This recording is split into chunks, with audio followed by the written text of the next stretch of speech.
Hey, everybody. Happy summer to you.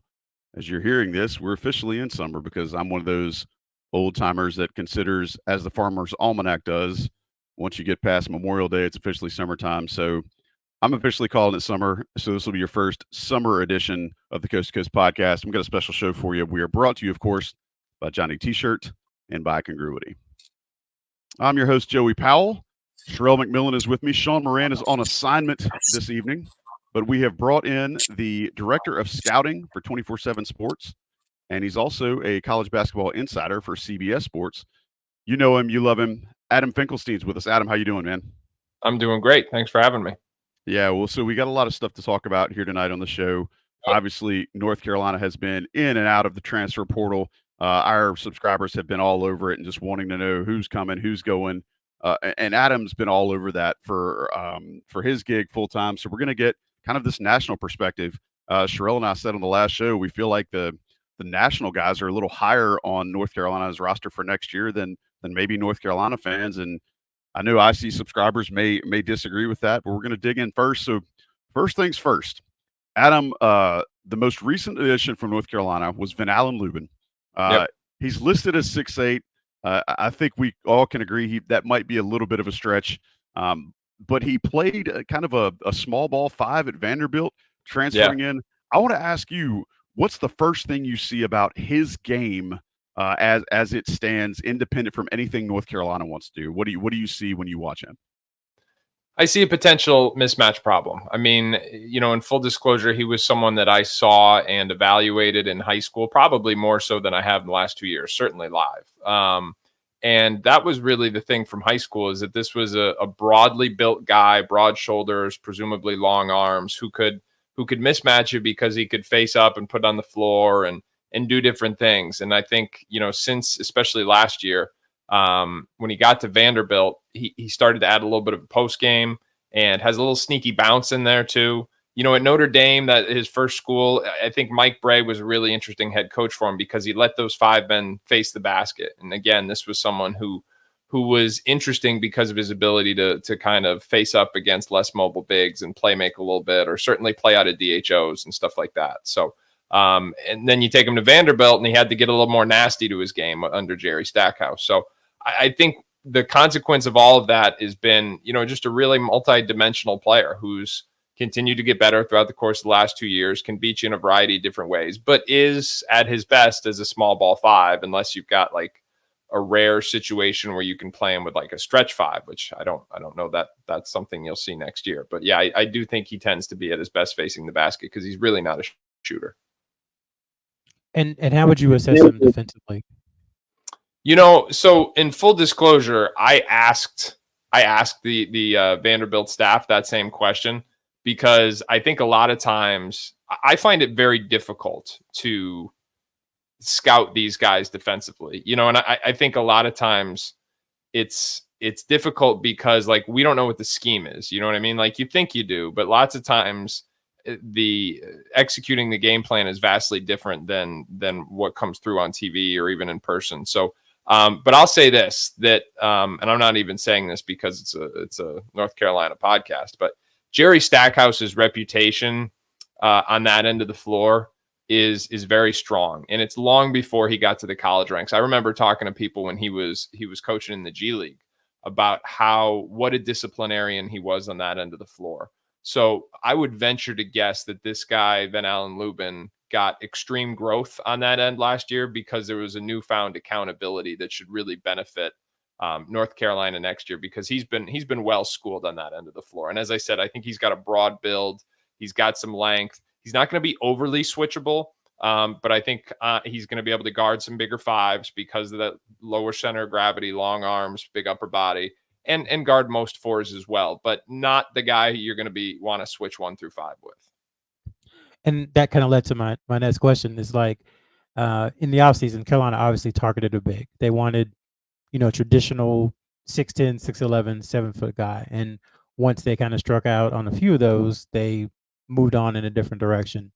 Do you think you need to win a national championship that 6'11", 250 type guy, your Jonas Haydu, your Cliff Amore, your Zach Edey, Hunter Dickinson, on and on and on? Do you need that to win a national championship, in your opinion?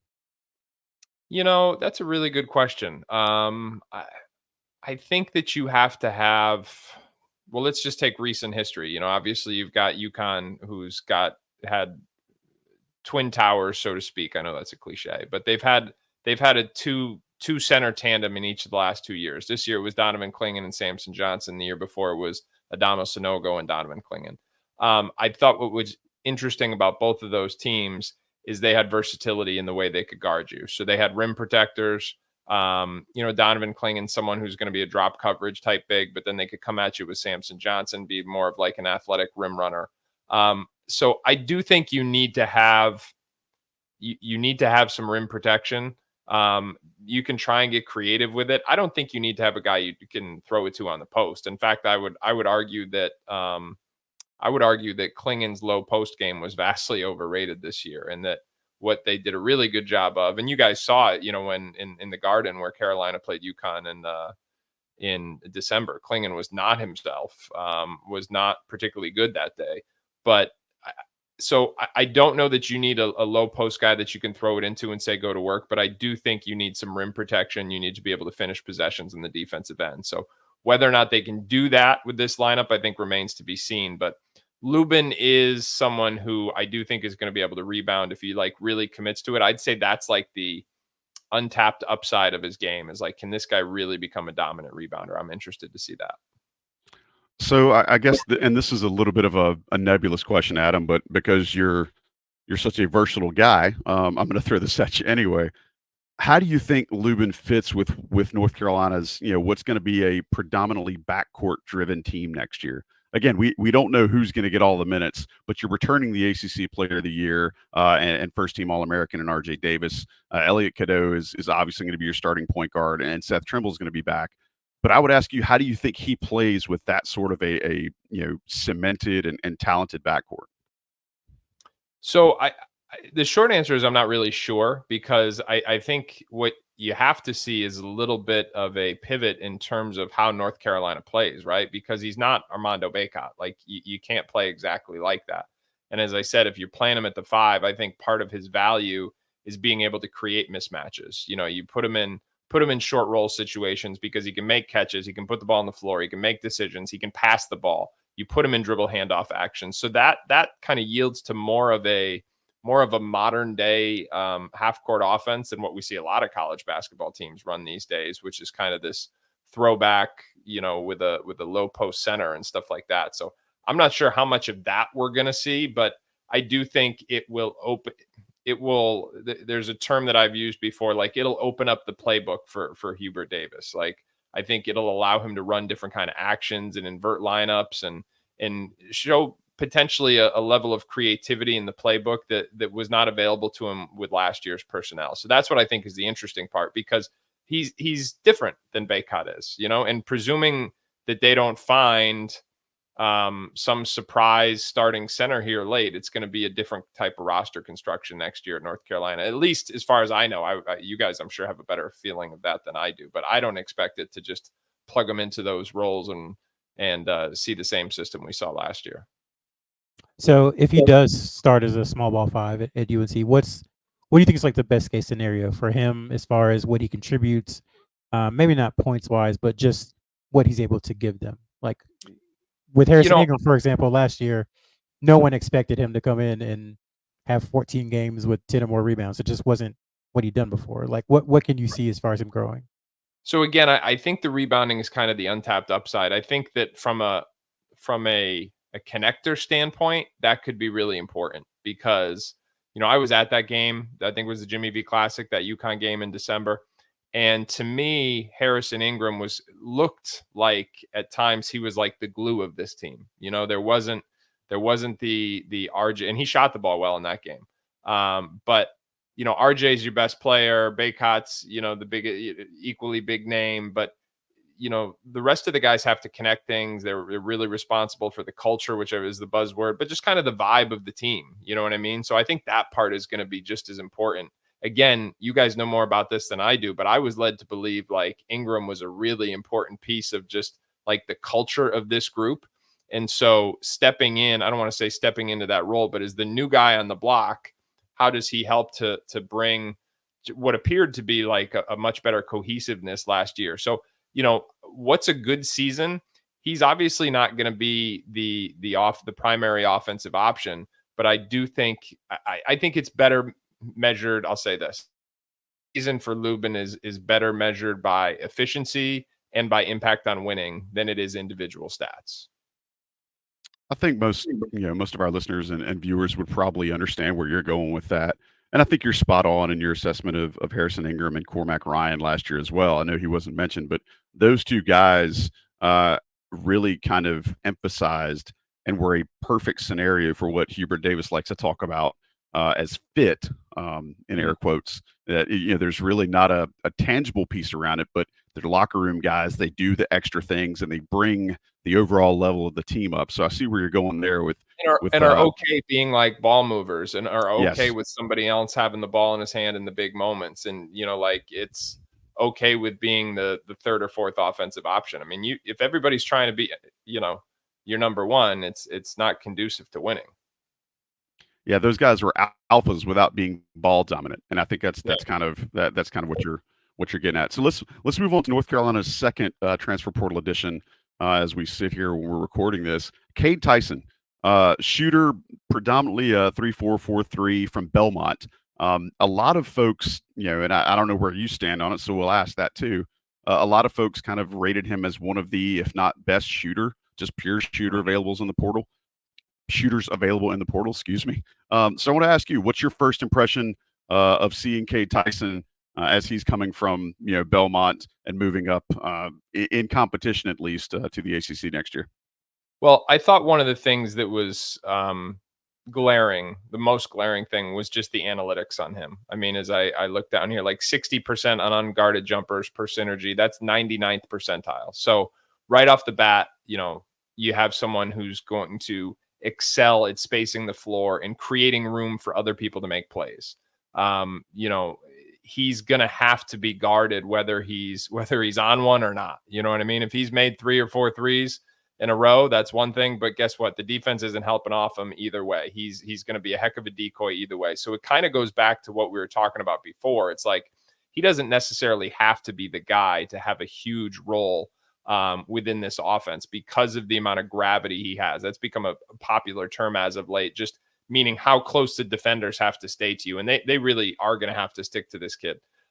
He's also an efficient shot maker. This is also something that I think is interesting. Like when you dig into the types of shots he makes in his shot profile, like he can make pick and pop threes. He can make spot up shots. He can also shoot off the dribble. He also goes into the mid range a little bit. He can shoot off handoffs. So you dig into his film, you dig into his numbers, and you see a really efficient shooter who is among the absolute best in the college game in terms of making open shots, but then has some versatility in terms of the types of tough shots he can make. I think that there's some potential to like attack closeouts and stuff like that. He's not going to be a primary creator, but the reality is he could play at a very high level for a long time without ever having to be a long-term creator off the dribble.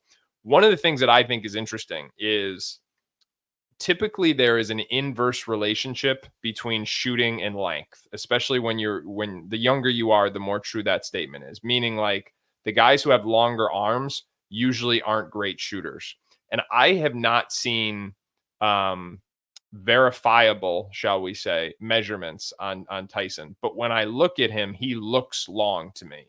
And one of the things I learned pretty early on, when you start to get the reliable measurements, you learn that the guys who look long sometimes aren't. Sometimes it's like they have narrow shoulders, so it's almost an optical illusion where their arms look longer than they are. And then you see the measurements, you're like, this guy's not long at all. Whereas the guys who have the broader shoulders, they measure out longer.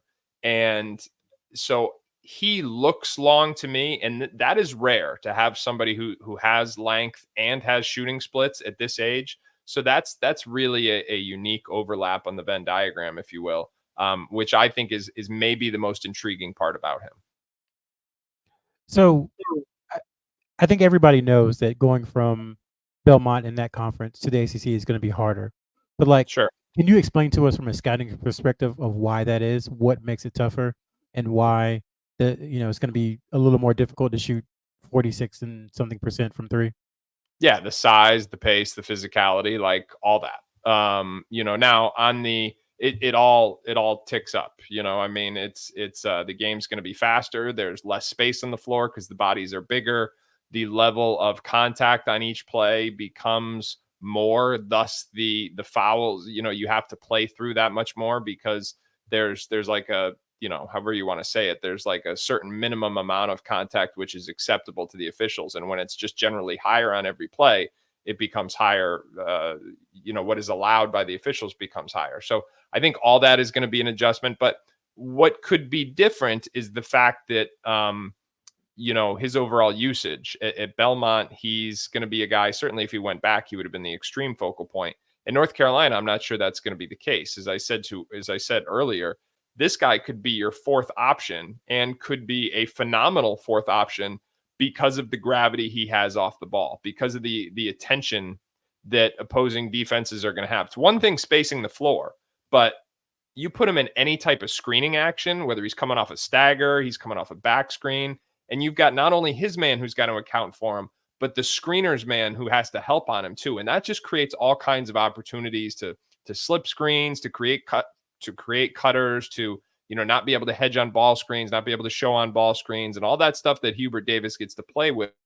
That's just going to be a little bit of a potential new wrinkle. So I think there are challenges that go along with it, but there are some benefits too, in terms of like being the fourth name on the opposing scouting report as opposed to the first or second. I know this isn't. Oh, sorry. I was going to say, I know this isn't. It's hard to create an average, but like from a scale of like Dalton Connect, who's perfect, from day one, and maybe somebody else, like how fast is the usual transition from a lower level to an upper tier level like the ACC or the SEC or the Big Ten? Well, this is the thing. Like, we talk about the Dalton Connect stories, but they're the exceptions. They're not the rules. You know what I mean? Like, how many high volume mid-major guys went to high major programs and then just weren't able to produce at the same level? There were a lot, but those stories aren't nearly as noteworthy. It's like when I'm talking about the NBA draft a lot of times right now, I was like, listen, we're talking a lot more about Jason Tatum than we are Josh Jackson. Even though Jason Tatum went third in the draft, Josh Jackson went fourth. And a lot of people on draft night thought Josh Jackson was better, because we tell the success stories. We don't tell the ones that don't work out. And there are a lot of these transfers that don't work out. But I think a lot of that is more often than not when they are being asked to step into a featured role at a higher level. Like, just to be clear, like Dalton Connect, Tennessee wasn't expecting that from Dalton Connect. And, like the NIL numbers aren't public and stuff like that, but reportedly, like behind the scenes, it's not like he had the biggest NIL on the team last year from what everybody said. So I think he surprised everyone. And so I just don't think like that's a fair expectation to put on anyone. I think that when you see guys who can go be a featured mid-major player or step up and become a hugely valuable third or fourth option, I think that's what's, maybe a better comparison here. I don't have any great ones off the top of my head, but like Dalton Connect, I don't know that college basketball will have another Dalton Connect this year in terms of being able to handle the same volume at a higher level for a team that's competing at the highest level in the country. I just don't think. I think that's the exception and not the rule. So let me rephrase then.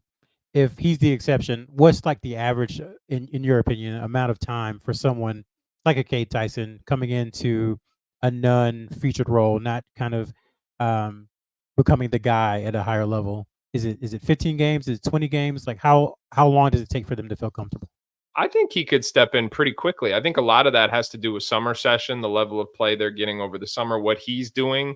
Remember, this is a guy whose older brother's in the NBA, so presumably he's jumping in on some runs. You know what I mean?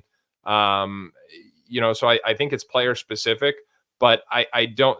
Sure, there is a learning curve, but given the niche of his role, I think it allows for him to make a quicker transition than others, especially when you consider the full context of his family situation and the work he might get over summer session and so on and so forth. Talking with Adam Finkelstein, the director of scouting for 24/7 Sports. He's also a college basketball insider for CBS Sports, and just talking a little ball, but appreciate Adam being on the show tonight. Adam, last question about Cade Tyson. Uh, Regarding North Carolina's lineup next year, I think there's been kind of this discourse around North Carolina or inside Carolina subscribers about the potential for him to play some four for UNC. I think he did at the end of the season for Belmont last year. How do you think that fits for North Carolina? Do you see him being able to pull that off? Is it maybe something that could be more of a blessing than a stretch that people might have originally thought? Yeah, I think that I think that's his best position, to be honest with you. And I know that, like, I think I've upset some people on your message boards with that kind of commentary in the past. Not, sir. No way. Yeah, like, I'm generally an advocate for like spacing and shooting and stuff like that. It might have been the guys down the street when I was like, hey, play Kyle Filipowski at the 5, please. Like, and that was blasphemy or whatever. But like, I think the 4 is probably his best position. Now, the question is going to be, can he, from a lateral quickness standpoint, like from a defensive standpoint, as I said, he does have the length to be able to compensate if he's going against somebody who's got a little more burst, and quickness to him. But if he can hold his own from a rebounding perspective, and more importantly, if he and Ven-Allen Lubin can collectively hold their own from a rebounding perspective and then get some help from the wing, that's where it's going to be interesting. Because I know we haven't talked about the high school guys yet, but like, how much perimeter rebounding are they going to get?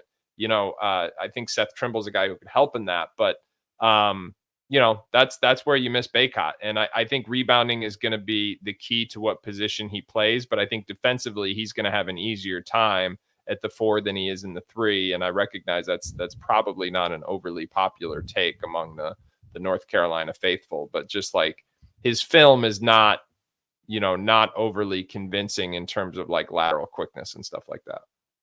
So in your mind, as the team is constructed right now, is rebounding the biggest deficit or the biggest issue that they seem to be facing?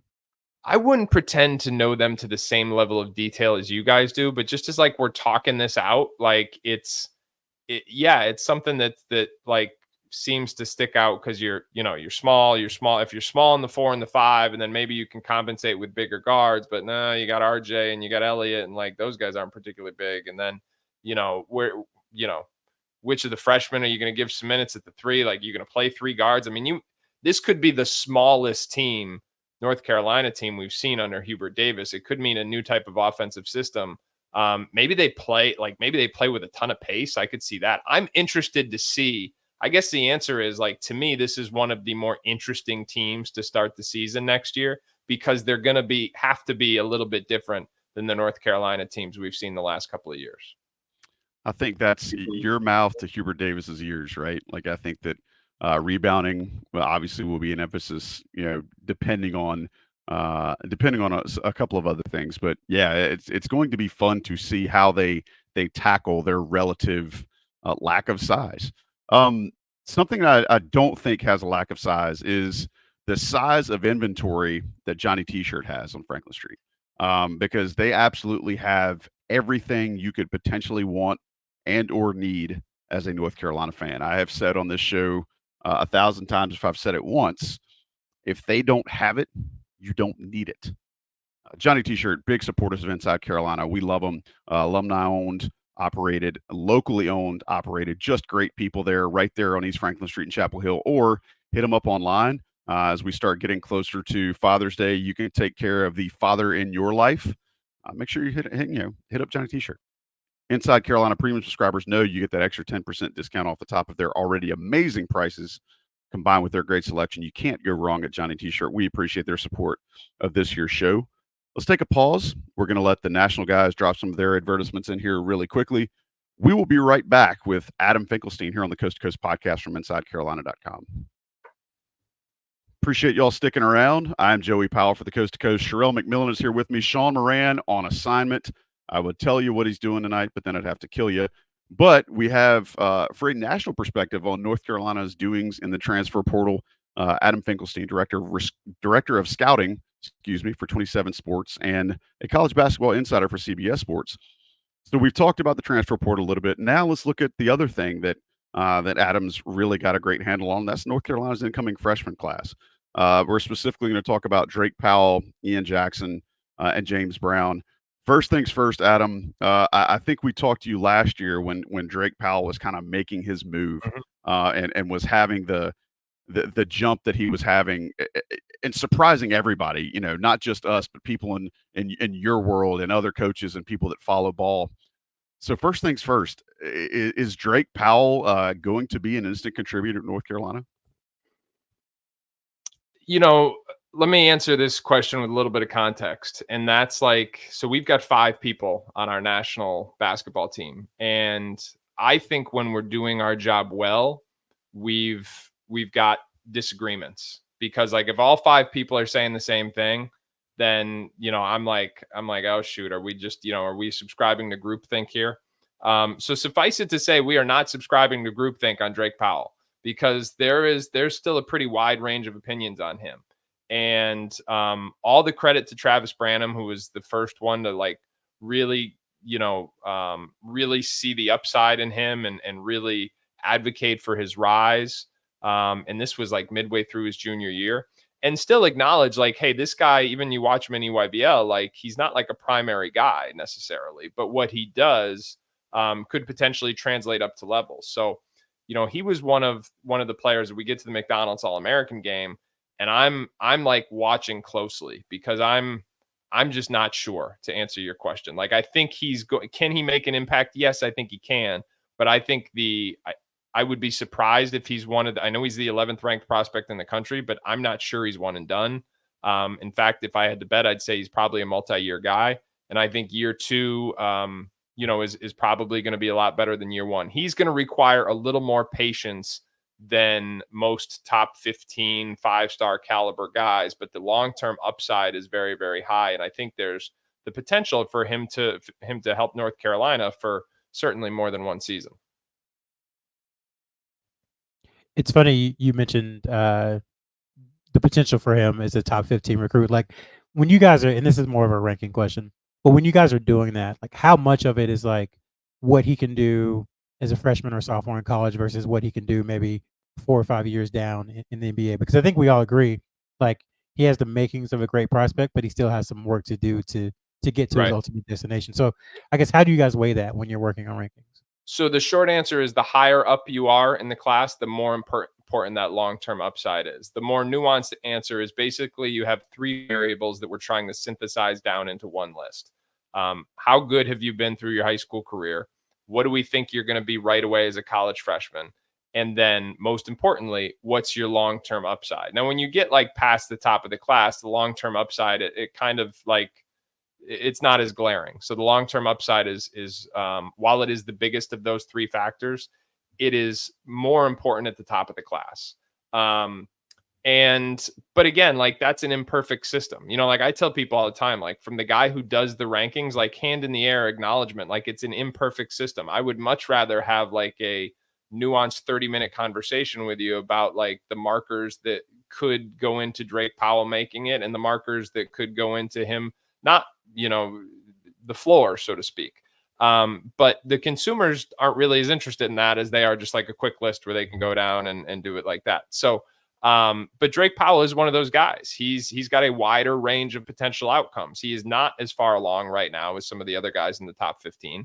And quite frankly, at the same time, he is still earlier on in his overall development, meaning his rate of improvement over the next 2, 3, 5 years, is really, really high. I mean, we talk about players, some guys don't really hit until they're year 3 or 4 in the NBA. And then when you look back at their rankings, guess what? If they're outside the top 100, people are going to look back and be like, well, Adam's an idiot. And be like, am I? He wasn't that good in college. And I always say this, it's the rankings, if the rankings are usually a corollary to the way a kid was recruited, right? It's very rare that we've got a guy ranked in the top 25 who wasn't recruited at all. We're gonna, it's usually, they're usually similar. So it's more a reflection of the market value. We take some swings on kids that were higher on than others, but there's a lot of market value in rankings. I don't know if I'm answering your question or not, but hopefully that's some relevant context. So the answer to your question is at the top of the class, like when you're in that top 10 to 15, I'll answer it this way. If we were ranking solely who the best college freshmen were going to be next year, I personally would not have Drake Powell in my 15.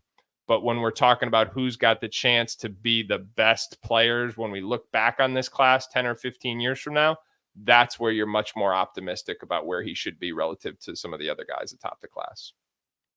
So for next season, what can he come in and do, you think, at an elite enough or high enough level to garner playing time? He can impact the game without needing the ball in his hands. He can defend. He can compete. He is not someone that needs a certain amount of offensive volume to be engaged in the game. And I know that sounds like a little thing, but it is not a little thing. The vast majority of these celebrated recruits have no idea how to impact the game without the ball. Drake Powell is not one of those guys. He's going to come in. He's going to defend. He's going to bring athleticism. And he's going to play hard, I think, from day one. And he's going to do so regardless of how many minutes or shots he gets. And that in and of itself is rare when you're talking about a 5-star guy.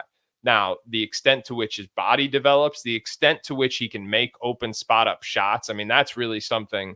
The two offensive variables that we would go back and forth debating, and lots of times, to be honest with you, like it would be like Travis and I would be sitting next to each other. He'd make a good play and Trav would like elbow me and be like, see, I told you. And then the next play was like, he'd be like bumped off his line. I'll be like, he's not ready yet, and like, we just go and like, we were both right. You know what I mean? Like, so, and there's some of that. So, but I think the two biggest variables offensively are, does the shooting hold up to a spot where opposing defenses have to respect him as just an open spot up threat? Like we were talking about with Tyson, like, what percentage does he shoot on unguarded catch and shoot threes? That's relevant. I'm of the opinion that his shooting mechanics are sound enough that he can provide some decent things there, that he can answer that question. There's a few tweaks. He might have to tweak the guide hand a little bit. I'm not sure if his thumb gets in the way, but Hubert Davis was a better shooter than I am, so I'll leave that to him. That's the first thing. The second thing, and this is more of a long-term question, like, does he ever get to do we ever see any offensive playmaking on a consistent basis? Like, is there ever any offensive alpha in there?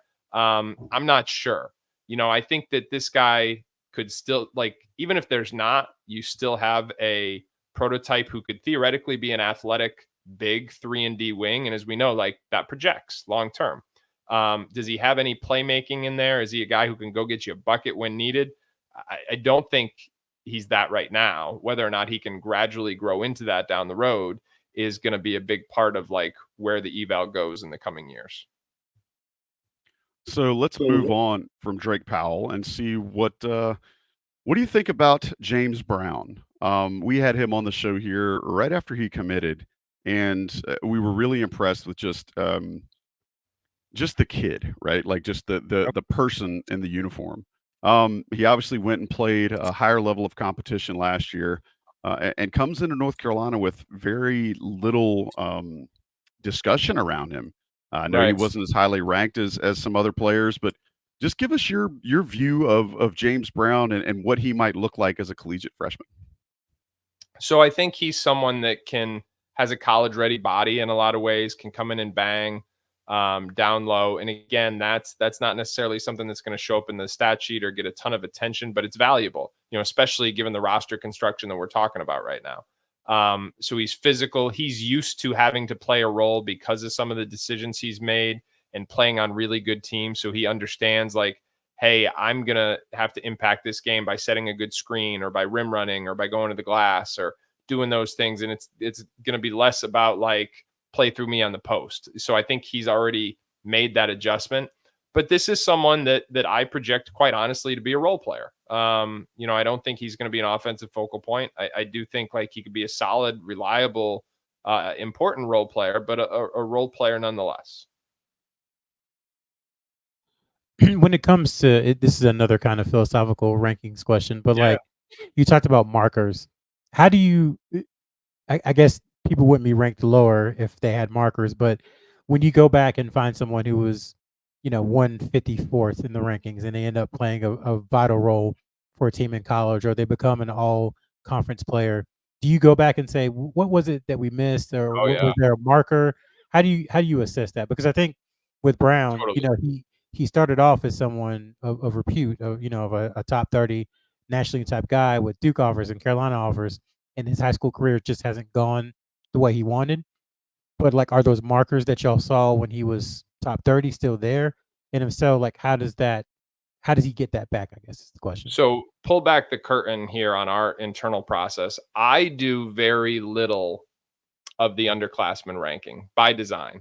I don't like watching the younger kids. Like, if I don't think I've watched at this point in the season, like when we go to circuits, and I've been to all 3 of the sneaker circuits at this point, and I'll go to all 3 of them again this summer. But when we go, like, my mindset is to try and see the older kids. Like if I go with Bossy, maybe Bossy's watching a 15 under game, and maybe I'm trying to see like all 40 of the 17 and under teams. And so we're very rarely sitting on the same court. Getting ranked as an underclassman, though, usually it means, especially if you're a big kid, it honestly means you often, I don't want to say this all the time, but it means like you hit some physical markers early on in the process. And it doesn't necessarily mean like you're anchored into being a top kid in the class. It just means that you're one of the kids who is identified really early. And as the list grows, you're going to be on it. So I wouldn't say that, like, being ranked early doesn't mean you're going to be ranked high the whole way through. It just means you're one of the guys that's already been identified, and we understand that list is going to continue to grow. Also, the last member of North Carolina's incoming freshman class, or the class of 24, I guess is the way I should phrase it, Ian Jackson. Yeah. We've seen that Hubert has a strong affinity for players out of that New York, New Jersey area. So you mean he's not going to St. John's? You are terrible for saying that here on the show, sir. But I love your moxie.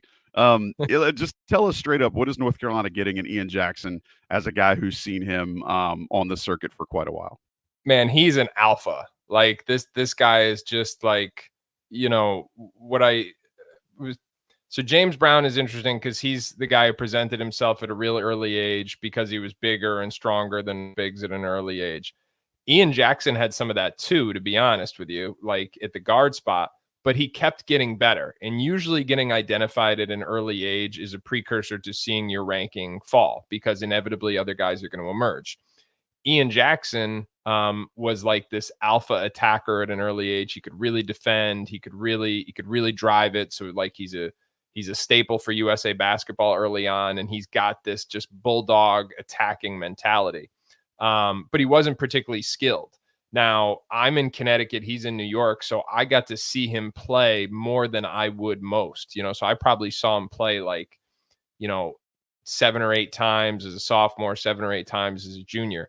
And you could see the jumper starting to grow in that time, even though it wouldn't necessarily show up nationally at some of the national events. And there were also like peaks and valleys in it too, right? Like there were some times where you could see he was more confident than others. But fast forward to this season, and he's playing with Our Savior Lutheran in that overtime elite league, and he's shooting the ball at an unprecedented clip. So this is someone to me who I think was identified at an early age, but continued to get better. Now, in some ways too, it's an interesting comparison with him and Drake. Not that we're comparing them as players, but as we're comparing their development paths, because Drake has got still so much untapped potential.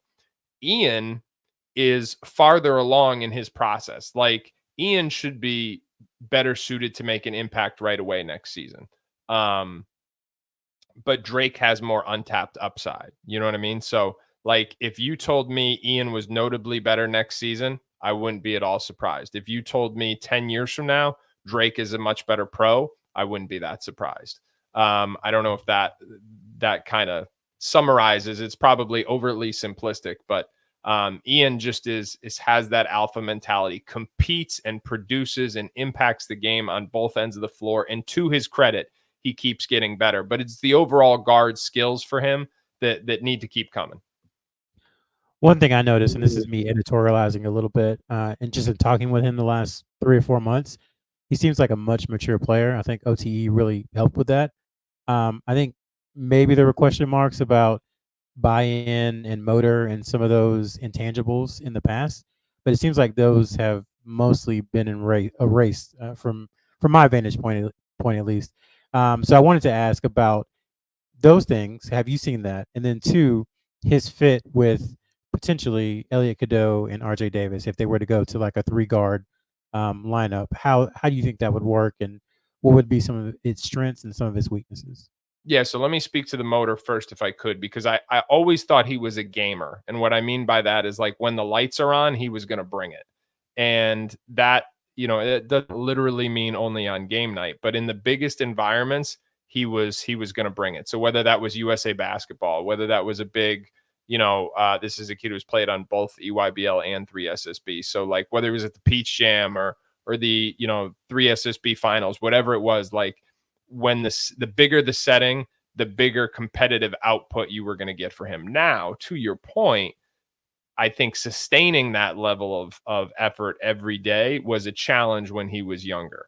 I think that's where we've seen a lot of growth this year. Like when you go, as I said, I'm close to him. So when I show up at a random game that maybe other scouts and coaches aren't at, his baseline is higher now from a competitive standpoint. The highs were always really impressive, but I think the sustainability of the motor is much better off now. I think that I actually thought he was well coached at Hayes. I thought like that coach does a really nice job, especially technically speaking. I think Pete at OSL this year, I think held him to a high standard in terms of like that daily accountability, in terms of like, hey, you're the best guy, you got to be the best worker on a daily basis too. And again, I want to make sure I'm emphasizing this. We had seen that in the big settings before. USA basketball, when you have to do it for 3 weeks, like he always did that. You know what I mean? But could he do it day after day for 3 months during the high school season? I think that's where we've seen a lot of growth. To your second question, in terms of like the lineup construction, I think he's best as like a wing right now. You know what I mean? I don't know that. I think he has to grow into the guard stuff. I think his shot has improved exponentially. One of the things I would like to see him do more of is put more pressure on the rim in the half court. Like his shot has gotten improved so much. He's got a little of that, like, I want to prove it to you mentality. You know what I mean? And it's like, if he's not getting to the rim in the open floor, maybe you're not going to see as much of that in the half court. So I think there's a little bit of like some feel stuff, a little bit of some decision-making stuff with the ball in his hands. It's going to have to keep evolving. But I think playing with somebody like Elliot, I don't think North Carolina fans like saw the best of Elliot Cadeau last year. It's certainly like not sustained, again, to use that word. But someone like Ian, who grew up in the city and has like been around Elliot for a long time, when he was, this Elliot's somebody who's been like viewed as the best point guard in the area since he was like the 8th grade, relative to his age group. So I think he's got the chance to really simplify the game for him. I think being around a lot of like shooting and a lot of spacing, like you're going to see with Tyson and Davis, could open up driving lanes. I think if they play fast, really good for him. I do think he has enough, like he's always been stronger than he looks, more physical than he looks. And he's not like lean or frail by any stretch, but functionally he's pretty strong and competitive and physical. So I think he's someone that could slide over and play some three, but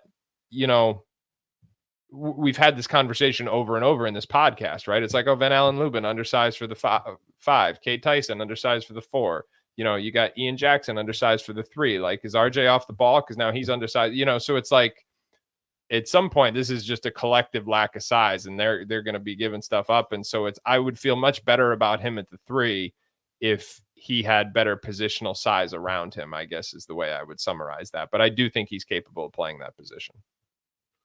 And just to be clear, the thing he's going to come in and do is score. That's his greatest asset. Is that fair? And defend, like compete, defend, attack, like that. That's who he is. But yeah, he's another one that I think has an understand. He does score, but he can also impact the game in other ways. I think defensively he could really be like ahead for most freshmen.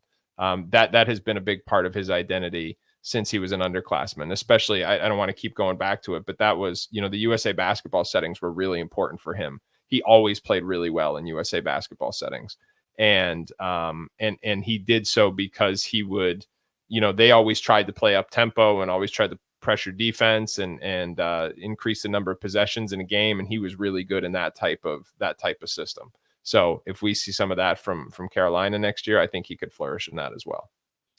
Well, the sign of a great guest is when he knows what the hosts are going to ask. And I was actually going to close with a question about Ian Jackson's defense.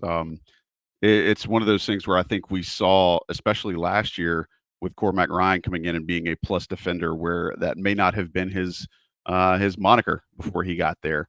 No, Cormac was someone I've watched since he was like a freshman. Like he was up here too, Milton, and that was, he showed a lot of growth in more ways than one.